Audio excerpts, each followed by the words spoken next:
Bienvenidos a su programa Creciendo Juntos, Familia y Escuela. Diálogos que aportan a la celebración de la vida de nuestros niños, niñas y jóvenes y sus familias. Seguros todos de que nacimos para ser felices. Y la base de esta felicidad está en sentirse amado. Conversaciones que invitan a reflexionar sobre cómo construir ambientes escolares y familiares saludables en la infancia y en la adolescencia, que sean el nicho de una cultura de paz en una sociedad inclusiva y con esperanza. Nuestra conductora con ustedes, la maestra colombiana Ruth Estela Chacón Pinilla. Bienvenidos a esta emisión de Creciendo Juntos, Familia y Escuela. Gracias por acompañarnos este domingo. Y hoy, como de costumbre, con nuestra lectura compartida. Un lindo texto titulado Mi nuevo colegio apesta, de Editorial Panamericana, publicado en el año 2016 y escrito por Rebecca Elliott. Mi nuevo colegio apesta. Clara estudia en un colegio especial. Su colegio huele a arco iris, a pintura y a chocolate. Y a ella le encanta. Benjamín va a preescolar. Huele a rayos de sol, a plastilina y a bananos. Y a él le encanta. Hoy iré a mi nuevo colegio. El lugar apesta. A popó de paloma, a sudor de ogro y a tristeza. Detesto ese lugar. No tengo amigos y siempre estoy desorientado. Soy como un astronauta, solitario y perdido. Por suerte, Juan, el extraterrestre, me dijo que podía ayudarme. Me enseñó dónde colgar mi traje espacial. Había lugar para cada uno. Dónde comer mi sándwich de queso lunar. Y a dónde ir si necesitaba un baño sideral. Pero aún me preguntaba dónde encontrar amigos. Luego Juan me llevó al patio de juegos, que tenía un enorme barco pirata. Allí conocí a la pirata Julieta y navegamos los 7 mares por un rato. Llegamos a una isla, hallamos un tesoro encantado y conocimos a varias sirenas, pero no encontré nuevos amigos. Cuando regresamos al salón de clases, la señora Arango nos habló acerca de los dinosaurios. Un chico llamado Lucas me dijo que era experto en el tema.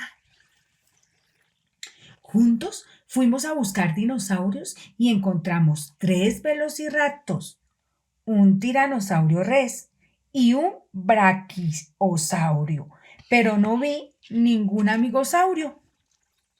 Cuando mamá vino a recogerme, me preguntó cómo me fue. Bien, le dije. Conocí a un extraterrestre, navegué por los 7 mares y perseguí un velociraptor. ¡Qué bien!, dijo mamá. ¿Y no hiciste amigos? No, dije con tristeza. ¿Quiénes son ellos?, preguntó mamá. Y ahí detrás, mis amigos. Adiós, Toby. Nos vemos mañana. Hasta pronto, amigos, le respondí. Mi nuevo colegio apesta. Apesta a queso lunar, a tesoros escondidos y a dinosaurios, y me encanta. Colorín colorado, esta linda historia ha terminado. En nuestro corazón y en nuestra cabecita ha quedado. Bueno, porque todos esos colegios apesten, pero apesten a ese olor rico para nuestros niños, a esos viajes mágicos que pueden hacer y a esos lugares donde ellos sean los protagonistas. Bienvenidos a nuestra entrevista de hoy. Disfrutémosla reflexionando y conversando acerca de una propuesta innovadora de educación.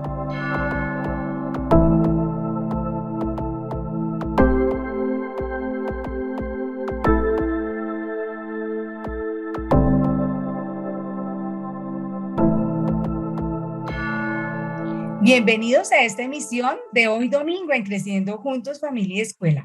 Gracias por estar acompañándonos en esta construcción de ambientes familiares y escolares saludables. Hoy tengo el gusto de acompañarme de alguien con quien hemos construido saberes, aprendizajes y experiencias. Hoy está con nosotros Laura Portela. Laura es doctora en Ciencias de la Educación, magíster en Docencia de la Educación Superior, especialista en Gerencia y Proyección Social de la Educación, licenciada en Pedagogía Infantil. Es fundadora y gerente del proyecto educativo Jardín Infantil El Bosque y el Gimnasio El Bosque, directora del programa de licenciatura en Educación Infantil de la Universidad del Bosque y fundadora de IDEA, una empresa consultora educativa que trabaja con el modelo educativo internacional EduFirst. Laura, bienvenida a este espacio de Creciendo Juntos, Familia y Escuela, y gracias por aceptar nuestra invitación. Pues Estela, muchísimas gracias a ti. Estoy súper feliz de poder acompañarlos. Bien, yo reconozco en ti, Laura, una persona que se ha formado con esa idea de ofrecer una educación de calidad, pero sobre todo una educación innovadora y transformadora. Conozco tu interés por consolidar proyectos educativos que se orienten a experiencias realmente significativas en los niños. Y hay un aporte crucial que tú has venido trabajando durante años y es la reflexión que has hecho acerca de la historia de la educación inicial en Colombia. Tú mencionas allí, en ese marco histórico amplio que haces, unos retos para darle un giro a este cuento de la educación inicial, como tú lo has denominado allí. Y yo quisiera que empezáramos por ahí, Laura, empezáramos a hablar acerca de esos retos que tú planteas allí, y son 5 retos. Entonces, que nos comentes y nos amplíes esto.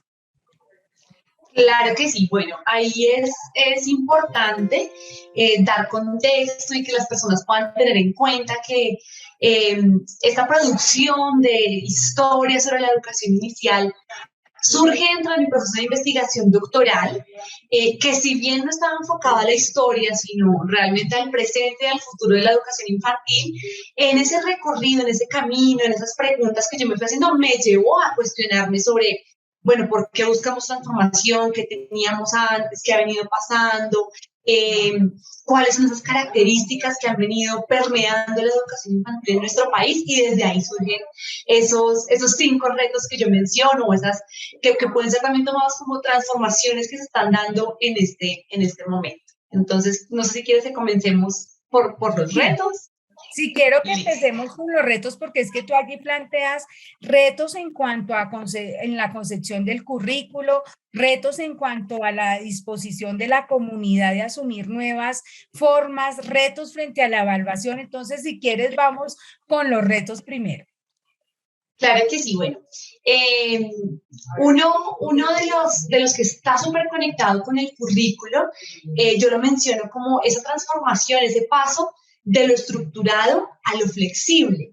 En la educación inicial y también pues en los otros niveles de educación, vemos cómo a partir de la historia se ha estructurado de una manera muy organizada, ¿no? Entonces tenemos grupos de niños de la misma edad que están en un salón, que toman una asignatura, todos al mismo tiempo, unos objetivos iguales para todos, un camino para conseguir esos objetivos iguales para todos, un currículo que está establecido, que en algunas ocasiones es construido con la comunidad, en la mayoría es una construcción propia de cada escuela. Y en este momento vemos esa necesidad de hacer una transformación e irnos hacia la flexibilidad. ¿Qué quiere decir eso? Que permitamos que los currículos emerjan realmente de los niños, de sus familias, de los docentes que están ahí presentes hoy en la historia, no de los que estuvieron hace 15, 20 o 30 años y formularon un currículo en algún momento, sino que puedan ser construcciones actualizadas. Eso requiere un componente pues, de flexibilidad enorme y se conecta con lo que tú bien mencionas de una transformación en la mentalidad de las comunidades educativas.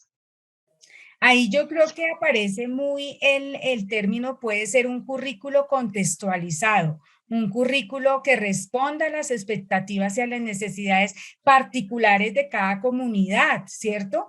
Entonces allí ya hablaríamos que tenemos que saber y conocer esas comunidades y sus necesidades y sus expectativas, además de sus sueños también. Así es, y mira que con eso me llevas a pensar en el segundo reto que yo abordo, que menciona la importancia de pasar de los contenidos a tener en cuenta los objetivos y que esos objetivos, que si bien han existido siempre en la educación, deben ser transformados y realmente como ajustados de acuerdo a esos contextos y a esas voces de las familias. Hoy nos sucede que las familias ya llegan con un conocimiento acerca de modelos educativos, de lo que esperan para sus hijos, de lo que desean en la formación, no como anteriormente que de pronto las familias llegaban y se acogían a lo que la institución decía. Eso que hace pues que la conversación sobre eso que queremos construir para los niños esté como del lado y lado, que haya muchos saberes, que haya pensamiento crítico, propositivo también. Entonces, creo que viene aumentando por el acceso a la información y todo lo que tenemos ahora, la participación de las familias y la voz de ellos frente a la construcción de esos objetivos. Ya no necesitamos ese listado de contenidos que el niño va a aprender en determinado momento, sino que buscamos también por las dinámicas de la educación del siglo XXI es cuáles son esas habilidades que el niño debería o quisiéramos que desarrolle para que pueda desenvolverse en este momento y cómo lo llevo a lograr. Y teniendo en cuenta el contexto familiar, que creo que tú eres una pionera también en ese trabajo con las familias, de vínculo afectivo y efectivo con ellas. ¿Cuál sería el tercer reto? Bueno, el tercer reto lo encontramos trabajando con los materiales, cuando se indagaban los docentes que participaron de la investigación, cómo trabajan, qué necesitan, qué materiales físicos requieren para poder desarrollar esas habilidades en los niños hoy. Y ahí encontramos algo muy particular y muy interesante, y es que los docentes de hoy reconocen la importancia de trabajar con el material concreto que tenemos alrededor, con la naturaleza, construyendo además los materiales con los niños. Le resaltan mucha importancia a si elaboro esto con el niño, no lo traigo yo elaborado para que él lo utilice, sino que yo lo hago partícipe de todo el proceso, se hace más significativo y nos permite desarrollar muchas más habilidades que haciéndolo nosotros solos. Entonces, torna mucha relevancia esa creatividad del docente, esa posibilidad del docente para llevar a que los niños se provoquen por el uso de materiales y construyan con esto esas experiencias significativas, esos procesos que los llevan al aprendizaje y al desarrollo de habilidades. Y ese desarrollo de habilidades tiene mucho que ver también con esa posibilidad de ser recursivo, ¿no? De buscar esa posibilidad de los recursos que están a la mano, pero también tú lo has dicho, de crear cosas nuevas y probablemente ahí empezamos a hablar de esos niños emprendedores también con esa construcción de ideas nuevas. El cuarto reto creo que se acerca un poco a esto, Laura, si no lo quieres comentar. Bueno, con el cuarto reto, y creo que ese es uno muy grande, especialmente en nuestras ciudades, ¿cómo logramos salir de las aulas y aprovechar las ciudades? De pronto los educadores que escuchan el programa habrán escuchado de Tonucci, de su gran propuesta sobre la ciudad de los niños y la importancia de la educación desde los museos, desde los supermercados. Y yo menciono esto como un gran reto de nuestra ciudad porque la seguridad es un tema que a todos nos inquieta y cuando uno le dice a las familias, vamos a ir a tal parte, las familias piensan, uy, se van a transportar, cuánto tiempo, con quién van acompañados. Sí, como que realmente es un reto enorme, pero pues nos lleva también a volver como a eso que mencionaste al principio de una educación en contexto, que los niños puedan aprender de las experiencias reales y aprovechar todos los escenarios que una ciudad puede brindar para el aprendizaje, que un niño pueda visitar la alcaldía que está en la localidad de su institución, que pueda visitar el parque principal, el supermercado, el lugar en el que elaboran el pan. Todo eso generaría experiencias realmente transformadoras, significativas para los niños. Y bueno, creo que también esas experiencias de conocer la ciudad generaría sentido de pertenencia a su ciudad, ¿cierto? Y ese sentido de pertenencia genera también cuidado, ¿m? Que es bien interesante. Bueno, y el quinto reto, Laura. Bueno, yo creo que ese es transversal, eso nos permite un cambio permanente, una formación que nunca termina y es reconocernos como esos educadores que aprenden, ¿sí? No reconocer que somos aprendices constantes, que si tal vez hoy yo estaba conectada con un modelo completamente, tengo la posibilidad de cuestionarme, dudarlo, transformar mis ideas y que eso lo puedo hacer visible con los niños. Yo creo que los niños aprenden mucho cuando el docente es modelo en curiosidad, en preguntarse, en explorar, cuando no es ese que cree que lo sabe todo y que aparenta ante los niños ser el que lo sabe todo, porque también en la historia de la educación infantil encontramos eso, que anteriormente el docente es el que sabe y el niño no cuestiona, el niño repite, ¿cierto? Hoy es importante que tanto el docente como el niño tengan la oportunidad de cuestionarse y eso nos va a llevar a desarrollar ese pensamiento crítico, propositivo y a responder realmente a estos contextos tan cambiantes en los que estamos viviendo. Yo estoy segura que estos 5 retos, Laura, que son, digamos, una apuesta por una educación diferente, por una educación que conciba al niño diferente, ¿cierto? Es un cambio importante porque el niño se convierte realmente en el protagonista de su aprendizaje, reconocer sus estilos y sus ritmos diversos.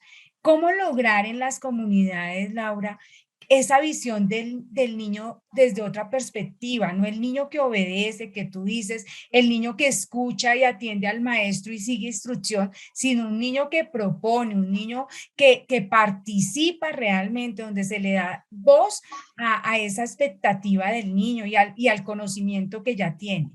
Bueno, yo creo que para nosotros logramos la concepción de niños desde esos modelos pedagógicos con los que nos conectamos. Eso por un lado. Y por otro lado, logramos construirla con las familias cuando como institución educativa comprendemos la importancia de hacer esa conexión, ¿sí? Y de hablar un diálogo con la familia y asumir también nuestra responsabilidad en la formación de la familia, porque a veces sucede como que se juzga a la familia por no actuar de X o Y manera, pero es que la familia no lo sabe todo y cuando estamos en equipo, cuando nos cuestionamos, pero también nos apoyamos desde el saber, ¿no? Yo como familia espero esto, quiero esto, pero acá hay un equipo de educadores, de psicólogos, de personas que están en esta comunidad que tienen un saber, que tienen una experiencia y si entablamos un diálogo seguramente logramos como que se conecten porque finalmente lo que queremos todos en estos contextos pues es que los niños estén bien, ¿no? Entonces, cuando logramos como conectar esas dos cositas, el modelo pedagógico y la relación que mantenemos, logramos transformar la visión que tenemos de los niños. Ahora, si tú me preguntas cómo lo logramos nosotros, cómo lo logré yo como educadora también, fue en el descubrimiento de un modelo pedagógico. Nosotros trabajamos en el jardín del colegio con el modelo eh, internacional BES, que quiere decir vida equilibrada con sentido y sabiduría. Y eso tiene un montón de corrientes ahí que lo forman, pero hay un enfoque muy específico que realmente fue como la línea que ha transformado mi visión en la educación y es pensamiento visible, ¿sí? Y es como yo comprendo que un niño de 2, de 3 meses puede hacer visible lo que siente, lo que piensa, lo que quiere y cómo yo puedo comenzar a ser un adulto respetuoso que observe, que escuche y que potencie de una manera muy acertada el desarrollo y el aprendizaje de ese ser humano que tengo frente a mí.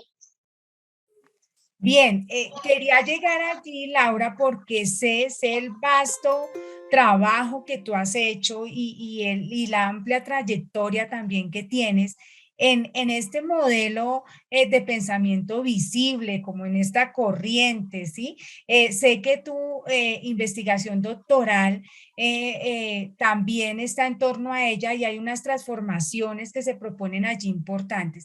Yo quisiera que nos amplíes esto, en qué consiste esta propuesta de transformación en las prácticas pedagógicas, porque lógicamente eso demanda un maestro diferente, una familia que está vinculada a la escuela de manera diferente y que hay unas relaciones, interacciones allí que se tejen bien interesantes. Bueno, eh, yo quisiera contar rápidamente por qué descubrí ese enfoque, ¿sí? Sí, Y ahí llevar a qué es lo que hacemos diferente. Yo descubrí ese enfoque porque cuando estaba iniciando mi doctorado, yo visitaba muchas instituciones educativas, muchísimas.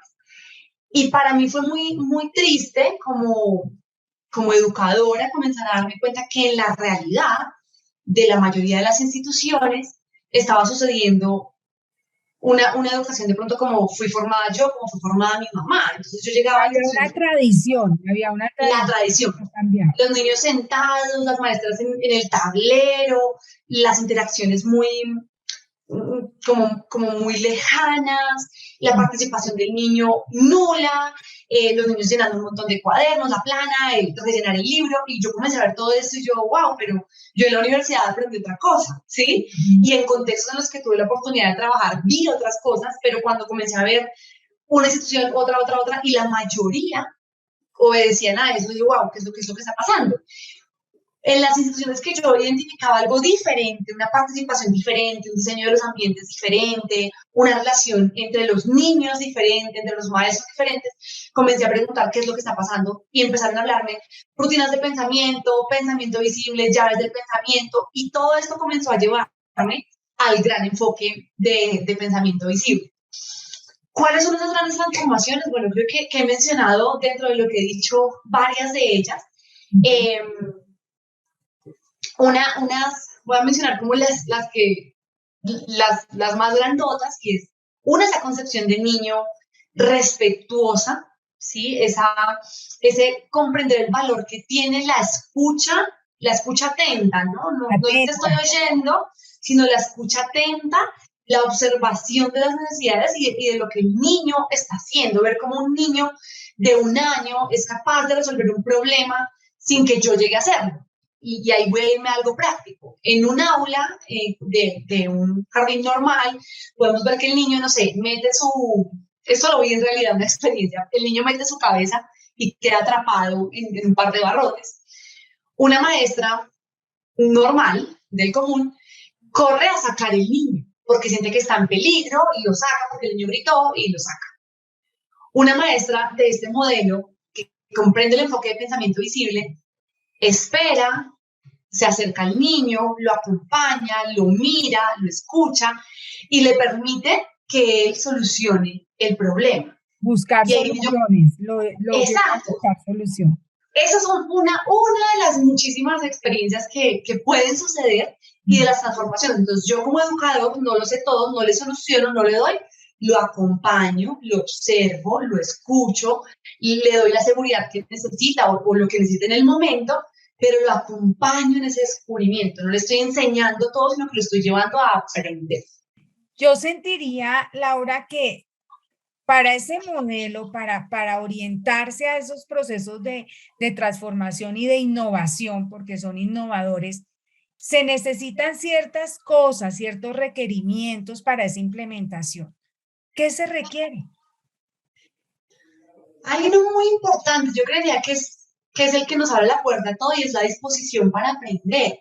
Es el reconocer que no lo sabemos todo, que las nuevas generaciones necesitan algo diferente, que de pronto yo hace 10 años hacía las cosas de una manera, pero hoy puedo decir, wow, no, así no era. Los niños hoy necesitan de esta manera y de pronto en 2 años o en 3 voy a pensarlo diferente, ¿sí? Entonces es la disposición para aprender que está muy conectada con el deseo, la habilidad, la capacidad para investigar, ¿no? Porque si no leemos, si no conversamos con otros, si no estamos atentos a lo que sucede, no solo en nuestro contexto más cercano, sino alrededor del mundo, pues nos vamos quedando como enfrascaditos. Entonces, es como una mente abierta, una mente con ganas de escuchar, de conocer y de hacer siempre, pues de una manera de pronto diferente, dependiendo de lo que va pidiendo el contexto. Esto se relaciona mucho con un cargo que tú lideras hoy en día, Laura, y es la dirección de una licenciatura, de un programa de formación de maestros. Y quisiera unir esto, y es ¿Tú qué ves en la actualidad en esa formación de maestros? Porque digamos que esta implementación requiere, tú dices, investigación, lectura, probablemente ese espíritu por cambio, por transformación, pero yo adiciono algo y es documentado y argumentado. Muy sólidamente de pronto argumentado no solo desde la teoría, sino desde el conocer los contextos. En ese campo de la formación de maestros, Laura, ¿tú qué propondrías, sí? ¿Qué necesitan esos maestros en formación en este momento para poder asumir estos retos que les presenta la educación innovadora? Pues mira que yo ahí conecto con los mismos objetivos que planteamos para los niños, son los mismos que necesitamos como adultos, nosotros como formadores de formadores y los que necesitan nuestros educadores que están a punto de egresar o que ingresan a la universidad y es lo que necesitamos es el desarrollo de habilidades del siglo XXI, que según algunos autores son habilidades blandas o otros lo mencionan como competencias para el siglo XXI, y es esa capacidad para ser críticos frente a la información que recibimos, porque la información está, todos podemos acceder a ella, pero necesitamos formarnos para poder identificar la buena información, analizarla y ser críticos frente a ella. Entonces, la capacidad para ser críticos frente a la información, la capacidad para comunicarnos asertivamente, uno súper importante que a veces veo que es de pronto uno de los que puede llegar a costar más trabajo en la formación profesional, es el aprender a trabajar en equipo, el cambiar esa mentalidad del ser humano individual que brilla al ser humano que trabaja por un colectivo, se relaciona con los demás, es empático y compasivo con el otro y logra comprender que si nos unimos, avanzamos pues más rápido y por ahí se conecta la creatividad, la innovación. La información está, la aprendemos en los procesos formativos, pero definitivamente eso que va más allá, como ese objetivo, como el grande de todo, es el desarrollo de ese tipo de habilidades. Bien, pues creo que este es un gran mensaje para los maestros en formación. Me uno a esa voz del trabajo en equipo porque es importante, digamos, lograr esos proyectos que no solo están centrados en una persona, sino que realmente empiezan a permear a toda una comunidad y que la capacidad de liderazgo está en cualquiera de los maestros. Y bueno, nosotros en Colombia gozamos de grandes maestros, de maestros innovadores, maestros transformadores y ese trabajo en equipo es necesario. Yo te quisiera preguntar, Laura, en un modelo como el que tú has apropiado, implementado, estudiado, la pregunta sobre la evaluación, Laura, o sea, ¿cómo evaluar en un modelo que es diferente? Porque tradicionalmente, ¿sí? Los padres de familia esperan notas, esperan informes con calificaciones y cuando tú presentas, digamos, eso cualitativo como que, pues sí, mi hijo es creativo, pero ¿y cuánto es eso? Entonces, ¿cómo decirlo ya a las familias que están acá? Que superemos esos números porque pues las personas somos más que números, ¿no? ¿Cómo es dentro del pensamiento visible? Bueno, nosotros evaluamos, y creo que esto sucede, o sea, está dicho y es la importancia de evaluar el proceso, no únicamente el resultado, sino el proceso para. Y dentro de lo que buscamos nosotros en los niños es que los niños tengan la capacidad de identificar cómo es su propio proceso de aprendizaje. Nos enfocamos en el aprender a aprender. Eh, ¿qué hay que hacer con esto? Bueno, lo primero es formar a las familias. Entonces, decirles, comunicar previamente, aquí vamos a hablar de esta manera, por estas razones, llevándolos a ser conscientes de los ritmos de aprendizaje, que en todos los niños son completamente diferentes, los estilos de aprendizaje, los llevamos también a cuestionarse como familias cuáles son sus objetivos en la formación de sus hijos y cómo conseguirlo, porque tú le preguntas a un padre de familia, este ejercicio lo hacemos siempre, es cuáles son tus objetivos, qué esperas de la educación de tu hijo, qué esperas al final, que sea un buen ser humano, que sea crítico, que ta. Entonces, ¿por qué esperas que te dé una nota? Para eso, la nota para qué te sirve con respecto a ese gran fin. Entonces ahí los papás comienzan a ser reflexivos y a comprender un poco más el proceso y a ser respetuosos con eso. Voy a dar un ejemplo muy claro de cómo evaluamos en la institución y es nuestros niños, llegan a un punto, hacemos unos cortes como de periodos en los que nos sentamos a evaluar. Todo el tiempo estamos evaluando el proceso, lo que hacemos, lo que estamos aprendiendo, pero hay un punto en el que el niño se sienta y en un semáforo identifica, bueno, que de todo esto que aprendí, el niño solito, un niño de 10 años se dice, yo aprendí, y te sorprendes con las cosas que ellos mismos dicen, aprendí esto, ponen en otra parte de su semáforo lo que están aprendiendo, pero aún está en proceso y lo que aún se les dificulta mucho. Y el niño es capaz de poner en rojo, no, se me dificulta mucho, no sé, las sumas, por ejemplo. Cuando el niño no lo escribe aún, lo documenta la docente. Entonces, escucha al niño y lo documenta. Y algo que venimos haciendo es unas conferencias lideradas por niños para las familias. Entonces, la familia, los niños preparan una conferencia, es como una experiencia para los papás, con el tema que ellos eligen, ¿sí? Hace poco vi una que hicieron los niños de segundo, de tercero, que era sobre problemas matemáticos. Entonces, ellos eligieron, se sentían fuertes en eso y querían explicar a sus papás cómo se desarrollaban. Y cuando los papás van y ven a los niños empoderados, dándoles la bienvenida, explicándoles, mostrándoles su proceso de aprendizaje, diciéndoles, cuando empezamos y yo me imaginaba que un problema de matemáticas era esto, pero luego hicimos esta experiencia, ahora sé qué es esto y ahora tú lo vas a hacer, yo te voy a enseñar cómo hacerlo, y el papá cambia como ese rol y se va como aprendiz. Los papás quedan asombrados de ver las habilidades que sus hijos están desarrollando y viendo el proceso que hicieron poder llegar a la construcción de ese conocimiento, que realmente es lo importante, como el contenido como la excusa para el desarrollo de las habilidades. Mira que tú has mencionado algo bien importante y es formar a las familias, ¿sí? Dentro de ese campo de la evaluación, o sea, una mirada renovada a todos los procesos de evaluación, pero también has dicho algo bien importante, Laura, y es ese protagonismo del niño y esa educación respetuosa. Creo que cuando los papás ven empoderados los niños y ven esos procesos, también empiezan como a darle ese lugar al niño en esa crianza respetuosa, en esa crianza que admiramos a nuestros niños de lo que son capaces de hacer. Yo quisiera que nos hablaras un poco de esta educación respetuosa. Bueno, la educación respetuosa yo creo que se puede concretar en cómo, como lo mencioné ahorita, yo observo al ser humano que está frente a mí y lo escucho atentamente, lo observo y lo acompaño en su desarrollo. Voy a intentar dar un ejemplo con los niños pequeños que veo mucho, ¿sí? Uno a veces ve que el niño sale corriendo, ¿no? Y el papá, o muchas veces las maestras, esto pasa, coge el niño y lo jala, no, allá no, ¿sí?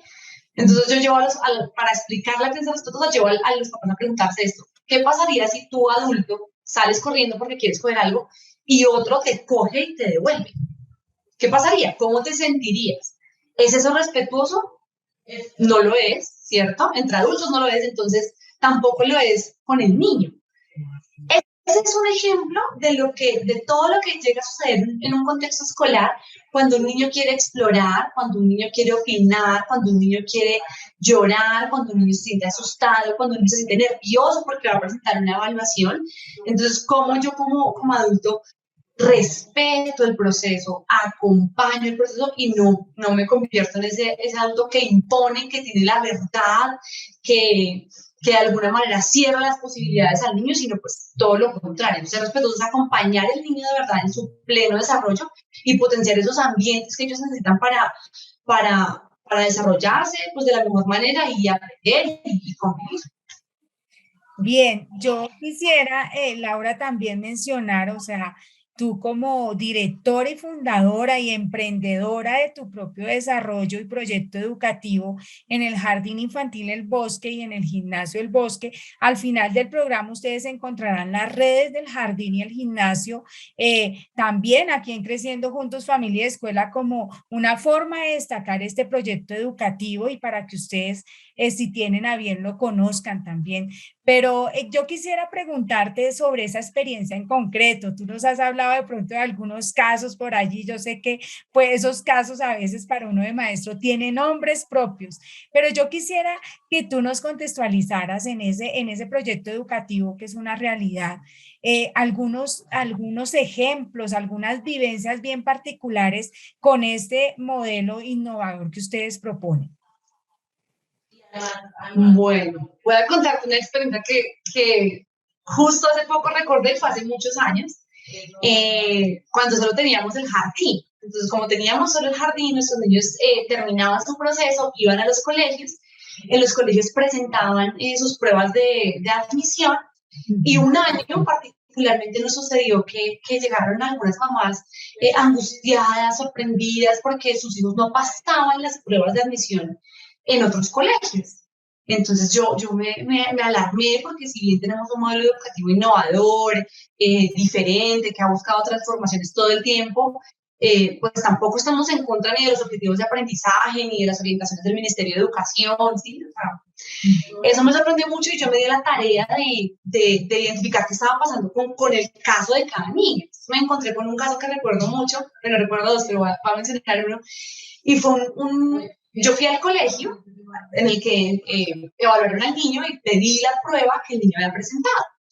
En la prueba que el niño había presentado, le pedían escribir el abecedario y el niño no escribió el abecedario y perdió su prueba porque no escribió el abecedario.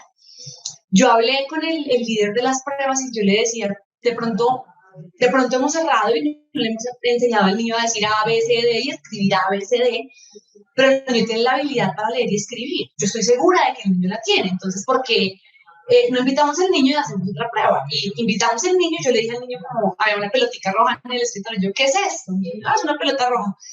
¿Qué piensas de la pelota roja? Que podría jugar con la pelota roja. ¿Puedes escribir esto acá? Y el niño lo escribió.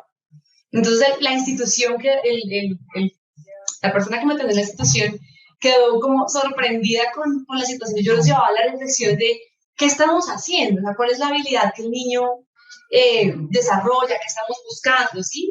Esa es una experiencia que nos sucedió en todo este tema de la transformación y ahí poco a poco creo que otras instituciones nos han ido conociendo y valorando y respetando un poco el qué hacemos diferente porque finalmente los resultados que buscamos son favorables. Y obviamente ahí de destacar es la habilidad que quería el colegio, era una totalmente distinta a esa experiencia significativa que tiene el niño en ese contacto con la lectura y la escritura. Así es. Bien, Laurita, bueno, al final de esta emisión quisiera pedirte un mensaje para todos los niños que hoy te escuchan, para que vivan su colegio, para que vivan su formación de una manera diferente. Bueno, mi mensaje para los niños. Es difícil. Yo le diría a los niños que crean en su voz, que crean en lo que piensan, que crean en sus ideas, que no tengan miedo de compartir y de expresar todo lo que hay dentro de ellos, en hacer visible todo eso que está sucediendo dentro de su cerebro, porque realmente merece ser escuchado y si están rodeados de ambientes sanos, seguramente encontrarán personas que los ayuden a potenciar y que se vayan por ese lado que ellos deseen. Bueno, y un saludo a las familias y a los maestros, Laura, para terminar. Bueno, no, pues un saludo muy grande para todas las familias. Qué chévere que escuchen un programa como este, que se interesen por mantener una relación, por estar conectados con los contextos educativos y a las maestras que no tengan miedo de hacerlo diferente, que de pronto eso nos detiene, pero cuando nos formamos con conciencia y cuando estamos seguras de lo que estamos haciendo, es cuestión de saberlo comunicar para que otros apoyen nuestras ideas, las familias se convenzan de que es así y logremos esas transformaciones que yo creo que en el fondo todas queremos. Bien, ese es un mensaje también para los maestros, porque con los niños también, maestras y maestros. Ahora en Así es. los programas de educación infantil tenemos también a los hombres que quieren participar en esta formación y es plausible que también estén hombres como educadores infantiles. Bien, Laurita, pues toda mi gratitud, mi reconocimiento siempre a esta trayectoria tan juiciosa que tú has hecho. Y bueno, a toda la audiencia de Creciendo Juntos, muchas gracias por acompañarnos este domingo y sigamos construyendo ambientes familiares y escolares saludables. Hasta luego. Muchas gracias por la invitación. Adiós.